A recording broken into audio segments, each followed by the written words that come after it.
Selamat bertemu kembali dengan pembelajaran fisika kelas 11 MIPA. Mudah-mudahan kalian dan kita tetap sehat selalu, tidak kurang satu apapun. Baiklah, pada pertemuan kali ini kita akan coba memperdalam materi, membahas tentang contoh soal masih ruang lingkup di materi hukum-hukum utama hidrostatis. Pada pertemuan kali ini kita akan coba praktis atau latihan soal, yaitu kita akan coba menghitung massa jenis zat padat yang berada di air dengan menggunakan konsep atau hukum gaya angkat air atau hukum Archimedes. Baiklah, kita akan lanjutkan.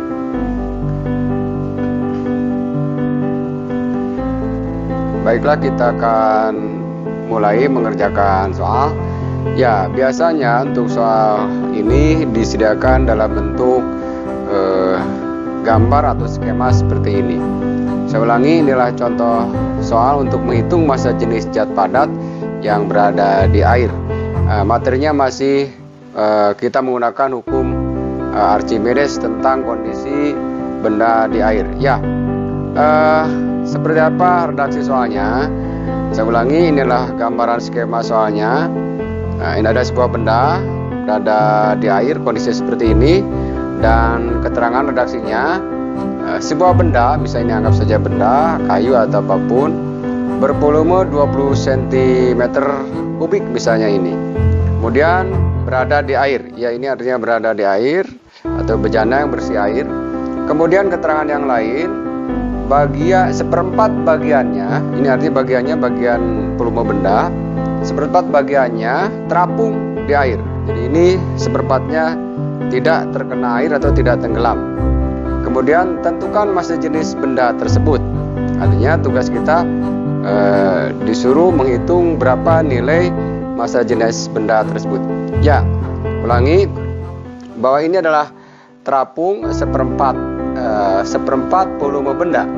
Artinya inilah terapungnya, artinya volume benda yang tidak kena air adalah seperempatnya. Kemudian massa jenis airnya kita menggunakan 1 gram per cc. Saya ulangi, tugas kita dalam soal ini adalah mencari berapa massa jenis benda ini. Nah, bagaimana cara menjawabnya? Ya, cara menjawabnya kita menggunakan konsep hukum Archimedes, yaitu tentang kondisi benda di air atau gaya angkat air. Ya, berapa gaya angkat air? Jangan lupa, gaya angkat air atau gaya Archimedes adalah sebesar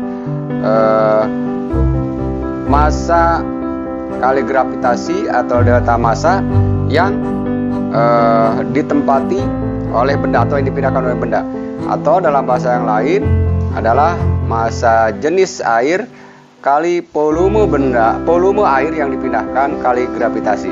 Saya ulangi, ini artinya volume air yang ditempati oleh benda atau yang dipindahkan oleh benda yang akan dijadikan sebagai gaya angkat Archimedesnya atau gaya angkat airnya. Ya, kemudian untuk yang menyelesaikan soal seperti ini, maka kita menggunakan konsep kondisi benda melayang. Artinya ingat bahwa kondisi benda melayang, gaya angkatnya sama dengan gaya berat bendanya. Saya ulangi, kondisi benda melayang adalah gaya angkatnya nilainya sama dengan gaya berat bendanya. Ini artinya melayang. Ya. Nah, kenapa kita menggunakan konsep melayang? Karena yang akan kita hitung adalah nilai yang tenggelamnya. Dan bagaimana gaya angkat benda? Kita berikan gaya angkat zat cair, maksudnya ini adalah nilai gaya angkatnya, gitu kan? Gaya angkat Archimedesnya atau gaya angkat airnya, dan ini adalah berat bendanya. Ini artinya berat benda ini, berat bendanya. Nah, kalau kita lihat tadi bahwa gaya angkat Archimedesnya adalah sebesar ini. Nah, rho air kali volume air yang dipindahkan kali gravitasi. Nah, ini adalah berat benda. Berat benda ini berarti sebesar massa jenis benda kali volume benda kali gravitasi. Ingat, berat benda ini adalah massa jenisnya kali volumenya, artinya seluruhnya, kali gravitasi. Ya, dari persamaan ini kita akan mendapatkan persamaan seperti ini. Ini G-nya kita coret, karena pembagiannya 1, tinggal rho A kali volume air yang dipindahkan, massa jenis benda atau rho B kali volume bendanya.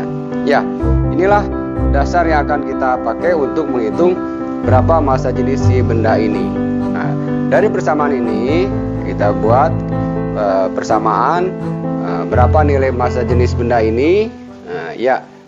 Kita mudah saja kita buat, berarti massa jenis benda sama dengan massa jenis air kali volume air yang dipindahkan dibagi volume bendanya. Volume bendanya adalah ini, dibagi volume bendanya. Inilah dasar untuk menghitung berapa nilai massa jenis benda ini, atau anggap saja kayu atau apapun. Ya, ilustrasinya saya ulangi, inilah seperti ini kondisi si benda ini. Ketika dimasukkan ke air, dia dalam kondisi seperti ini, artinya tidak semuanya tenggelam dan tidak melayang, tapi terapung. Dan dengan konsep seperti ini kita bisa mencari berapa nilai massa jenis si benda ini. Itu artinya, saya ulangi, dengan konsep ini maka kita bisa menghitung nilai massa jenis si benda yang ada di air ini. Ya, bagaimana caranya? Kalau kondisinya seperti ini, adalah caranya seperti ini. Dan berikutnya, sebelum kita mendapatkan jawaban yang benar, maka karena kondisinya terapung, maka massa jenis benda ini harus lebih kecil. Nah, saya ulangi, ciri jawaban yang benar bahwa massa jenis benda ini harus lebih kecil dari massa jenis air. Saya ulangi, ciri massa jenis benda ini harus lebih kecil dari massa jenis air. Kenapa? Karena fisiknya adalah seperti ini, terapung. Nah, dan bagaimana cara mencari nilainya? Nah, cara mencarinya adalah menggunakan rumusan atau persamaan seperti ini. Tinggal kita masukkan datanya. Ya, ini adalah nilainya sudah ada 1 gram per cc. Misalnya ini air, ini airnya 1 gram per cc. Nah, tinggal volume, delta volume ini. Ingat bahwa delta volume ini, jangan lupa, adalah air yang dipindahkan atau air yang ditempati oleh si benda ini, oleh si benda yang bagian tenggelamnya, kan? Itu yang ditempatinya, bukan yang seperempatnya, tapi yang ditempatinya sebesar yang tenggelamnya. Sehingga perhitungannya seberapa besar ini, besarnya adalah sebesar volume benda yang tenggelam. Saya ulangi, seberapa besar air yang naik ini atau yang dipindahkan ini, ingat hukum Archimedes, besarnya adalah sebesar volume benda yang tenggelamnya, bukan yang terapungnya. Sehingga nilai delta V ini atau delta P ini berapa? Karena yang bagian tenggelamnya bukan seperempat tapi 3/4, maka yang kita masukkan ke sini nilainya adalah 3/4. Bagian volumenya 3/4, sisanya atau 3/4 bendanya. Saya ulangi, untuk mengetahui seberapa besar air yang dipindahkan, yaitu kita lihat yang tenggelamnya, bukan yang terapungnya. Karena yang tenggelam atau bagian yang tenggelam inilah yang akan memindahkan air atau akan membuat air naik seolah volumenya sebelum ada bendanya. Sehingga berapa? Bukan seperempat, karena seperempat ini tidak menempati air, tapi bagian yang tenggelamnya. Berapa? 3/4-nya. kalau dihitung 3/4-nya, berapa volume bendanya? Nah, volume bendanya tadi 20 cm, tinggal kalikan 3/4 kali 20 cm. Saya ulangi, bukan 20 cm, tapi 3/4 kali 20 cm. Juga bukan 1/4, tapi 3/4-nya. Karena 1/4 tambah 3/4 adalah 1. Dan semuanya 20 cm. Ya, dalam perhitungan, saya ulangi, yang dipakai adalah 3/4-nya atau 3/4 kali 20. Kita hitungnya nanti nilainya tidak dimasukkan dulu, tapi dianggap seluruhnya 3/4. Sehingga ini artinya 3/4. Jadi rho air kali 3/4. 3/4 apa? 3/4 kali seluruh volumenya. Ini 3/4 benda yang seluruhnya. Karena kita hitung adalah ini 3/4-nya yang tenggelam. Nya ini artinya ke volume bendanya.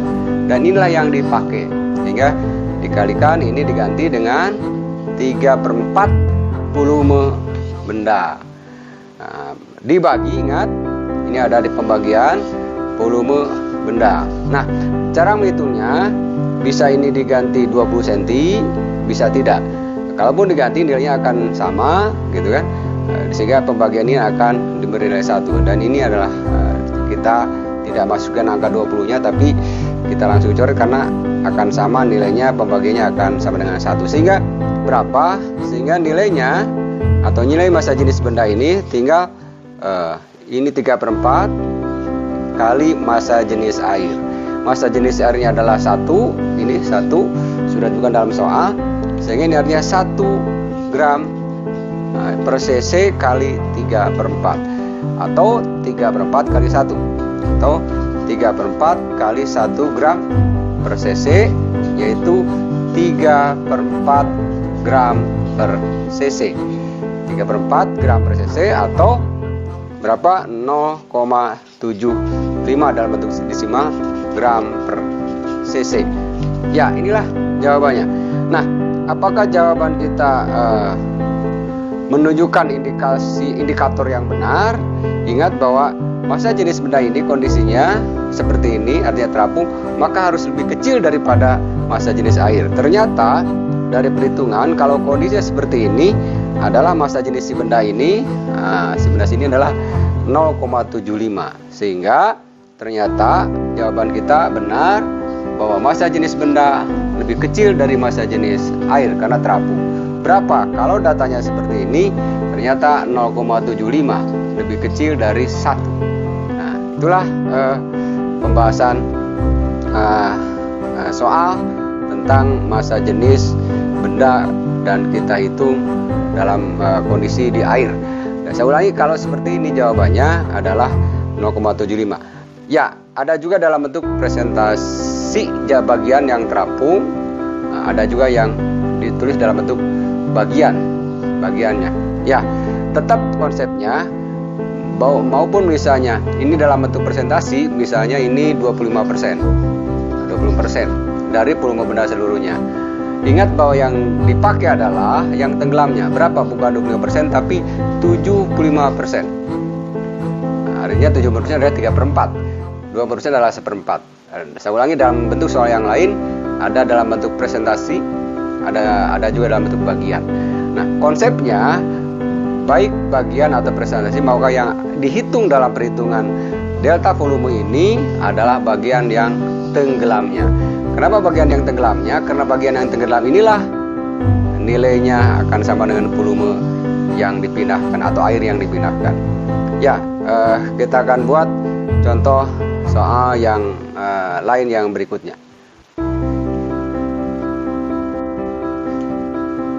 Ya, untuk contoh soalnya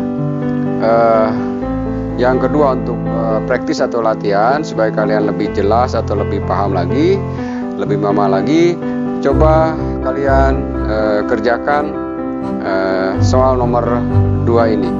Ya, masih juga kondisi seperti ini, artinya ada benda berada di air tapi kondisinya seperti ini. Nah, penjelasannya misalnya jika 1/8 bagian volume benda tersebut terapung. Jadi ini ingat, ini adalah 1/8-nya. Ini adalah 1/8 volume benda. Nah, dia terapung di air. Skema gambarnya seperti ini. Kemudian tentukan massa jenis bendanya. Jika massa jenis air 1 gram per cc. Ya, coba kalian kerjakan. Ingat, ini adalah persamaan yang harus digunakan untuk mencari massa jenis benda. Berapa massa jenis air kali volume air yang ditempati. Apa artinya? Volume air yang ditempati itu adalah yang ditempati oleh benda yang tenggelamnya. Ingat, benda yang tenggelamnya, bukan benda yang terapungnya. Karena yang tenggelam inilah sebesar volume air yang ditempati. Nah, dibagi volume benda. Nah, jawabannya tetap harus lebih kecil dari nilai 1. Dari nilai 1 karena ini adalah terapung. Ya, kalau kalian menjawab jawaban yang benar, maka jawabannya akan bernilai 7/8 gram per cc atau kurang lebih 0,87 gram per cc. Silahkan kalian kerjakan. Kalau misalnya kalian menjawab jawaban yang benar, pertama harus lebih kecil dari angka 1 karena massa jenis airnya 1 dan ini terapung. Harus lebih kecil massa jenis bendanya dan nilainya 7/8. Ya, balik ke soal yang penjelasan tadi, bahwa ulangi supaya kalian tidak keliru lagi, bahwa untuk menghitung massa jenis benda adalah massa jenis benda sama dengan massa jenis air kali volume benda. Delta volume ini, ingat bahwa ini adalah air atau volume air yang dipindahkan. Volume air yang dipindahkan. Yang dipindahkan oleh apa? Yang dipindahkan oleh bagian benda yang tenggelamnya. Jadi bagian benda yang tenggelam inilah yang akan menghasilkan volume air yang dipindahkan itu. Ya kalau misalnya seluruhnya 20 cm, seluruh volume benda ini, saya ulangi, ini misalnya 1/4 tadi, volume bendanya, maka yang akan memindahkan airnya tidak seluruhnya dan juga bukan yang 1/4-nya, tapi yang 3/4-nya, sehingga ini artinya 3/4 volume benda. Kalau volumenya bendanya 20, tinggal kalian masukkan angka 20 ya, sehingga ini artinya 3/4 kali 20 cm². Kemudian kalau dimasukkan ke sini jawabannya ini 1 gram per cc, ini artinya 3/4 kali 20 cm3 dibagi volume benda seluruhnya berapa? 20 cm3 maksudnya, sehingga jawabannya tetap adalah 3/4 gram per cc. Saya ulangi, dalam perhitungan bisa kalian ganti ini dengan angka 20, 3/4 kali 20, bisa juga tidak. Kalau yang tadi kita tidak ganti, tetap artinya tidak diganti atau tidak dimasukkan angka 20, nilainya 3/4. Ini pembahasan seandainya tadi yang pertama itu kita masukkan nilai angka 20, tetap jawabannya tidak berubah, yaitu 3/4 gram per cc, dan ini lebih kecil dari 1 gram per cc. Artinya jawabannya benar karena si benda ini terapung. Ya, pertemuan untuk kali ini cukup sekian, dan semoga tetap semangat dan terus belajar. Terima kasih atas perhatiannya. Selamat bertemu kembali nanti di pembahasan contoh pada materi berikutnya.